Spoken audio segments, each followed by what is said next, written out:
Órganos, sistemas y mecanismos implicados. Los órganos del cuerpo humano y su localización anatómica.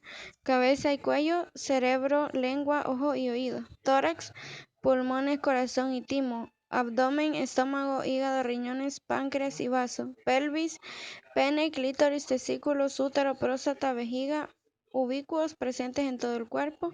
Huesos, músculos y piel.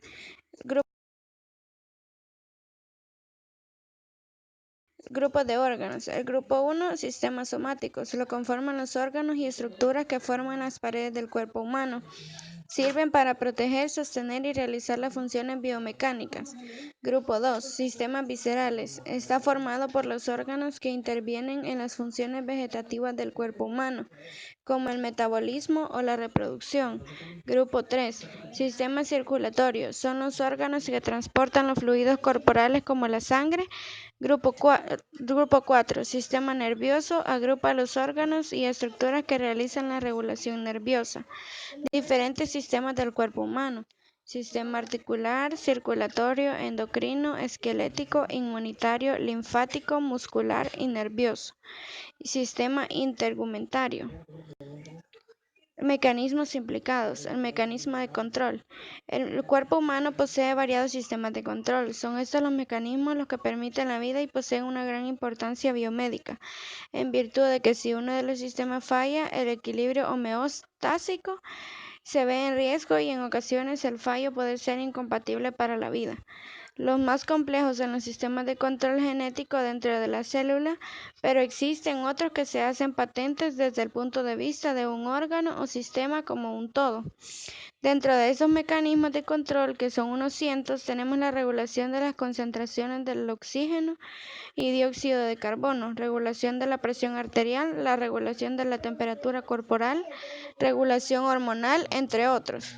La retroalimentación negativa. Los sistemas de control del cuerpo humano activan mediante un proceso de retroalimentación negativa. Si algún factor cualquiera alcanza concentraciones exageradas o excesivas o demasiado bajas, un sistema de control inicia una retroalimentación negativa que consiste de una serie de cambios que vuelven al factor antes mencionado hacia un valor medio determinado, con lo que se mantiene la homeostasis. La retroalimentación positiva. A la retroalimentación positiva también se le conoce como un círculo vicioso que es regularmente fatal para el organismo que los padece. Una retroalimentación positiva, al contrario de la retroalimentación negativa, no deriva de una estabilidad del sistema, sino de una inestabilidad peligrosa. Durante el parto ocurre un efecto beneficioso de la retroalimentación positiva con la hormona oxitocina.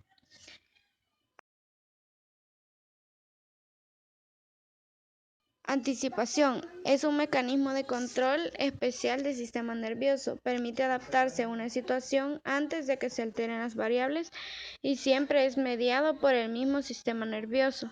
Cuando el cerebro ordena hacer algo, recibe una señal retrospectiva sobre lo que ha hecho, y si fuera necesaria una corrección, la hará la próxima vez que realice ese movimiento.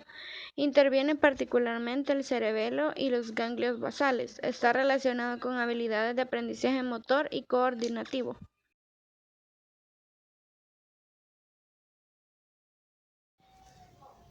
El sistema nervioso, embriología y maduración.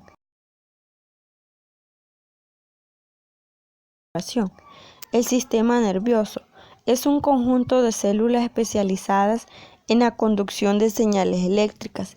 El sistema nervioso está formado por neuronas y por células gliales. El sistema nervioso capta estímulos del entorno de estímulos externos o señales del mismo organismo, estímulos internos, procesa la información y genera respuestas diferentes según la situación. Embriología es la rama de la biología que se encarga de estudiar la morfogénesis, el desarrollo embrionario y nervioso, desde la gametogénesis hasta el momento del nacimiento de los seres vivos. La formación y el desarrollo de un embrión es conocido como embriogénesis. El desarrollo de un embrión se inicia con la fertilización, que origina la formación del cigoto. cuando finaliza el proceso durante el cual se generan todas las principales estructuras y órganos del sistema, de las 9 semanas aproximadamente. El embrión se denominará feto.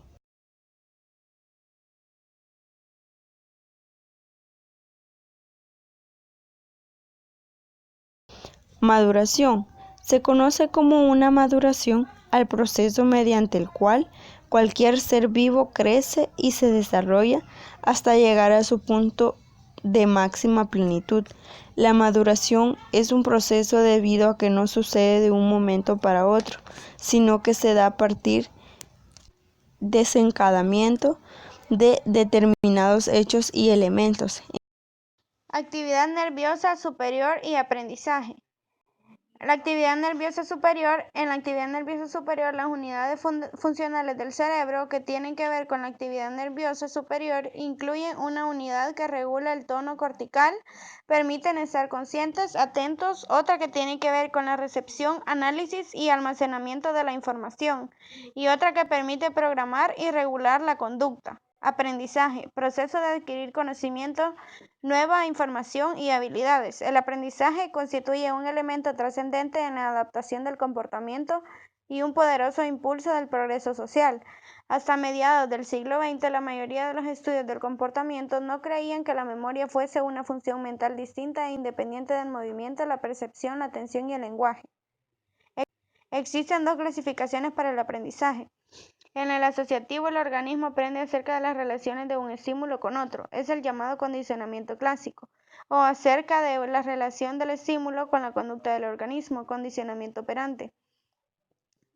En el no asociativo, un animal o una persona es expuesto a un solo tipo de estímulo. Este aprendizaje le permite al sujeto aprender acerca de las propiedades del mismo. Formas de aprendizaje no asociativo incluyen la habituación y sensibilización, así como los aprendizajes por imitación o aprendizaje sensorial. La existencia de diferentes afectaciones en el hombre comenzó a evidenciar que no se afectan por igual todas las formas de aprendizaje, y se pudo establecer que algunos aprendizajes requieren de un registro consciente o de forma declarativa o explícita, y en otros donde la conciencia no interviene, constituyen la forma no declarativa o implícita. Aprendizaje explícito. Es rápido, puede ocurrir tras el primer esfuerzo, implica asociación de estímulos simultáneos. Se almacena información del suceso, tiempo, lugar y lugar dados, lo que le confiere una sensación de familiaridad. Aprendizaje implícito. Es más lento, se acumula destreza por ensayos reiterados. Se requiere asociación de estímulos secuenciales, almacena informaciones concernientes a relaciones predictivas entre sucesos, mejora el desempeño de las tareas sin saber que aprendió. Son sistemas mnémicos que no influyen en el contenido del conocimiento general del individuo. Unidad 3. Base orgánica de los sentidos. A través de los sentidos se capta lo que sucede en nuestro entorno. En los seres humanos, los receptores que perciben las características de la posición y los cambios de los objetos que nos rodean se agrupan en los órganos de los sentidos. Con el sentido de la vista percibimos calor como la forma y el tamaño de los objetos de nuestro entorno. Además, la vista proporciona información sobre la distancia a la que nos encontramos de ellos y su posición en el espacio. Se divide en pupilas, iris cristalino, retina, partes que lo protegen, cejas, pestañas, párpados, glándulas lacrimales. Sentido del oído. El sentido del oído es el responsable de la audición. Gracias a él se pueden reconocer si un sonido está fuerte o débil, quién o qué lo produce y si el emisor está lejos o cerca de nosotros. El órgano de este sentido se llama oído y está formado por el oído externo, medio oído interno. Sentido del gusto. Es el órgano encargado de captar diferentes sabores de los alimentos, como la lengua. Gracias a las papilas gustativas que se encuentran en su superficie, los 4 sabores principales son dulce, salado, ácido, amargo. Sentido del oído. El tacto capta muchas sensaciones como el frío, calor o las texturas de los objetos. El órgano del sentido del tacto es la piel que recubre todo el cuerpo. El órgano más grande del cuerpo humano se divide en epidermis, dermis y poder. Sentido del olfato. Con el sentido del olfato percibimos olores. Este es el órgano del sentido de la nariz. Cuando respiramos, la nariz capta los distintos aromas que hay en el entorno. El aire entra por los orificios nasales y llega hasta las fosas nasales. En el interior de la fosa se encuentra la pituitaria, que es la encargada de captar y transmitir la información al cerebro. Cuidado de los sentidos. Vista. Utilizar luz adecuada cuando leas y escribas. Oído. No es conveniente que escuches música con mucho volumen elevado. Gusto. Los alimentos muy calientes o fríos pueden afectar al gusto. Tacto. Para cuidar el sentido del tacto es recomendable ducharse todos los días. Olfato. Para cuidar el olfato hay que evitar olores. Anomalías de los sentidos. La miopía consiste en una anomalía o defecto del ojo que produce una visión borrosa o poco clara de los objetos lejanos. Hipermetropía es una anomalía o defecto del ojo que consiste en la imposibilidad de ver con claridad los objetos próximos. Astigmatismo provoca que se vean algo deformadas las imágenes y poco claro con el entorno de las alteraciones. A veces ocurren alteraciones que impiden que los órganos de los sentidos realicen correctamente su función. Algunas son la pérdida del olfato por gripes, pérdida de audición, información de un tapón en el oído por exceso de cerumen. Sin embargo, otras alteraciones son permanentes. Por ejemplo, las personas invidentes carecen de visión y las personas sordas no pueden oír.